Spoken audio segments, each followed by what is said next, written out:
Kilalanin natin kung sino ang kasamang babae ni Daniel Padilla sa kanyang Instagram story noong nasa Japan siya, na ginamit niya pang-asar sa mga bashers. Halina't panoorin natin ang buong detalye.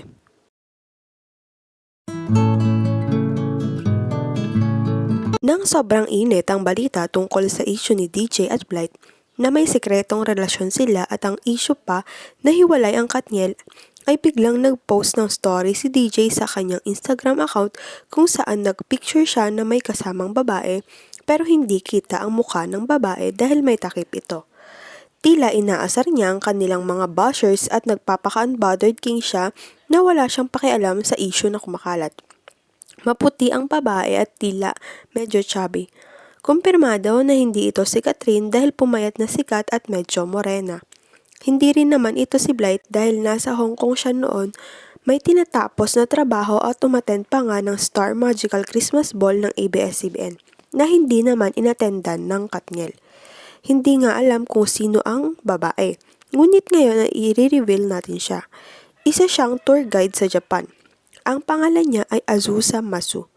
Makikita dito na magkakasama sila sa Japan dahil tour guide siya nila Daniel. Makikitang medyo chubby ang babae at talagang mistisa, katulad na lamang ng pinost ni DJ sa kanyang Instagram story. Makikita pa ngang magkasama sila sa Japan. Nagpicture lamang sila para pang-asar sa mga bashers na hindi tinitigilan ang Katniel at si Andrea Brillantes sa paggawa ng issue. Huwag natin i-bash ang babae dahil wala siyang kinalaman sa mga pangyayari. Hanggang ngayon ay wala pa ring makuhang ebidensya ang mga tao sa mga paratang nila kay Daniel at Andrea. Ngunit nananatili pa rin silang tahimik sa mga nangyayari. Sa ngayon, abangan na lang natin ang mga susunod na mga gagawin nila. Again, huwag natin i-bash ang kasama ni Daniel sa Japan dahil wala naman siyang kinalaman sa lahat ng mga nangyayari.